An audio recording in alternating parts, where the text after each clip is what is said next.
तमाम तारीफ़ें अल्लाह ही के लिए हैं जो तमाम जहानों का परवरदिगार है। हातिम अरब के एक मशहूर कबीले तय का सरदार था। इसी वजह से इसको हातिम ताई कहते हैं। ये अपनी नेकी, सखावत, खुदा तरसी की वजह से तमाम दुनिया में मशहूर था। हम आज के सबक में हातिम की नेकी का एक बहुत दिलचस्प वाक़या सुनाएंगे। हातिम के वक्त में एक बादशाह अरब का नौफल नाम था, इसको हातिम के साथ बासबब नाम आवरी के दुश्मनी कमाल हुई। बहुत से लश्कर फ़ौज जमा करके लड़ाई की खातिर चढ़ आया। हातिम तो खुदा तरस और नेक मर्द था। ये समझा कि अगर मैं भी जंग की तैयारी करूं तो खुदा के बंदे मारे जाएंगे और बड़ी खुरेज़ी होगी, इसका अज़ाब मेरे नाम लिखा जाएगा। ये बात सोचकर तनहा अपनी जान लेकर एक पहाड़ की खो में जा छुपा। जब हातिम के गायब होने की खबर नौफल को मालूम हुई, सब घरबार और असबाब हातिम का गर्क किया और मनादी करा दी कि जो कोई हातिम को ढूंढ ढांड कर पकड़ लाए 500 अशरफी बादशाह की सरकार से इनाम पाएगा। ये सुनकर सबको लालच आया और जस्तजू हातिम की करने लगे। एक रोज़ एक बूढ़ा और इसकी बुढ़िया 2-3 छोटे बच्चे साथ लिए हुए लकड़ियाँ तोड़ने के वास्ते इस गार के पास जहाँ हातिम पोशीदा था पहुँचे और लकड़ियाँ इस जंगल की चुनने लगे। बुढ़िया बोली, हमारे दिन कुछ भले आते तो हातिम को कहीं पाते और इसको पकड़कर नौफल के पास ले जाते तो वो 500 अशरफियाँ देता और हम आराम से खाते, इस दुख धंधे से छूट जाते।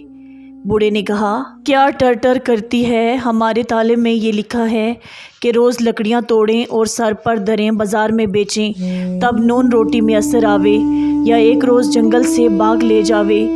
ले अपना काम कर, हमारे हाथ हातिम काहे को आएगा और बादशाह से इतने रुपए दिलाएगा। औरत ने ठंडी सांस भरी और चुपकी हो रही। दोनों की बातें हातिम ने सुनी। महरूमी और मरवत से बेच जाना के अपने तई छुपाए और दोनों बेचारों को मतलब तक ना पहुँचाए। सच है कि अगर आदमी में रेम नहीं तो वो इंसान नहीं, और जिसके जी में दर्द नहीं वो कसाई है। दर्द दिल के वास्ते पैदा किया इंसान को, वरना तात के लिए कुछ कम न थे करो बयां। गर्ज हातिम की जवां मर्दी ने ना कबूल किया कि अपने कानों से सुनकर चुप होके बैठा रहे।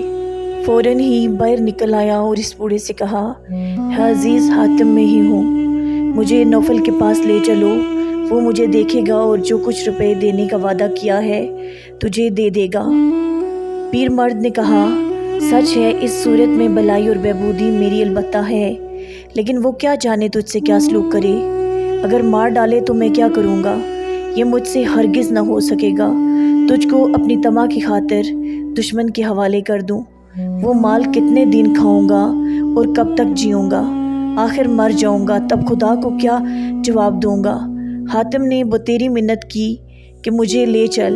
मैं अपनी खुशी से कहता हूँ और हमेशा इसी आरज़ू में रहता हूँ कि मेरी जान और माल किसी के काम आ जाए तो बेहतर है। लेकिन वो बूढ़ा किसी तरह राज़ी ना हुआ हातिम को ले जाए और इनाम पाए।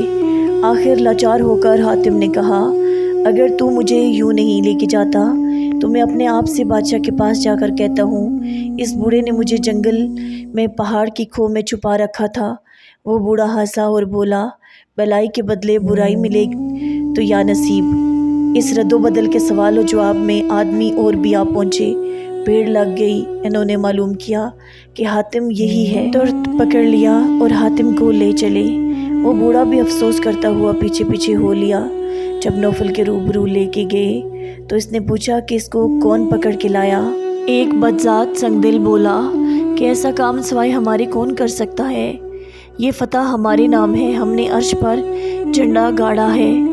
एक और ठींग मारने वाला बोलने लगा, मैं कई रोज़ से दौड़ धूप कर जंगल से लाया हूँ, मेरी मिन्नत पर नज़र कीजिए और जो करार है सो दीजिए।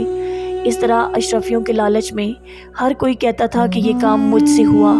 वो बूढ़ा चुपका एक कोने में खड़ा सबकी शेखियाँ सुन रहा था और हातिम की खातिर खड़ा रोता रहा। जब अपनी अपनी दिलावरी और मर्दानगी सब कह चुके तब हातिम ने बादशाह से कहा, अगर सच पूछो तो ये है कि वो बूढ़ा जो अलग सबसे खड़ा है मुझको वो लाया है। अगर क्याफा पहुँचाना जानते हो तो दरियाफ्त करो और पकड़ने की खातिर जो कबूल किया है वो पूरा करो कि सारी ڈیل میں زبان حلال ہے، مرد کو چاہیے کہ جو کہے سو کرے، نہیں تو جیب حیوان کو بھی خدا نے دی ہے، پھر حیوان اور انسان میں کیا تفاوت ہے؟ نوفل نے اس بوڑھے لکڑہارے کو پاس بلا کر پوچھا، سچ کہہ، اصل کیا ہے؟ حاتم کون پکڑ لایا؟ اس بیچارے نے سر سے پاؤں تک جو گزرا تھا راست کہہ سنایا اور کہا کہ حاتم میری خاطر آپ کے پاس چلا آیا۔ نوفل نے یہ ہمت حاتم کے سن کر متعجب ہوا کہ بل بے تیری سخاوت اپنی جان کا بھی خطرہ نہ کیا۔ جتنے جھوٹے دعوے حاتم کے پکڑنے کا کرتے تھے، حکم ہوا ان کی ٹنڈیں کس کر 500 اشرفیوں کے بدلے 500 جوتیاں ان کے سر پر لگاؤ، ان کا بیجا نکل پڑے۔ وہیں تڑ تڑ پیزاریں پڑنے لگی، ایک دم میں سر ان کے گنجے ہو گئے۔ سچ ہے، جھوٹ بولنا ایسا گناہ ہے کہ کوئی گناہ اس کو نہیں پہنچتا۔ خدا سب کو اس بلا سے محفوظ رکھے اور جھوٹ بولنے کا چسکا نہ دے۔ بہت آدمی جھوٹ موٹ بکے جاتے ہیں لیکن آزمائش کے وقت سزا پاتے ہیں۔ غرض ان سب کو موافق ان کے انعام دے کر نوفل نے اپنے دل میں خیال کیا کہ حاتم جیسے شخص ایک عالم کو اس سے فیض پہنچتا ہے اور محتاجوں کی خاطر اپنی جان سے دریغ نہیں کرتا اور خدا کی راہ میں سرتاپا حاضر ہے۔ دشمنی رکھنی اور مدیح ہونا مردانیت اور جواں مردی سے بہت ہے۔ وہیں حاتم کا ہاتھ بڑی دوستی اور گرم جوشی سے پکڑ لیا اور کہا، کیوں نہ ہو، جب ایسے ہو تب ایسے ہو۔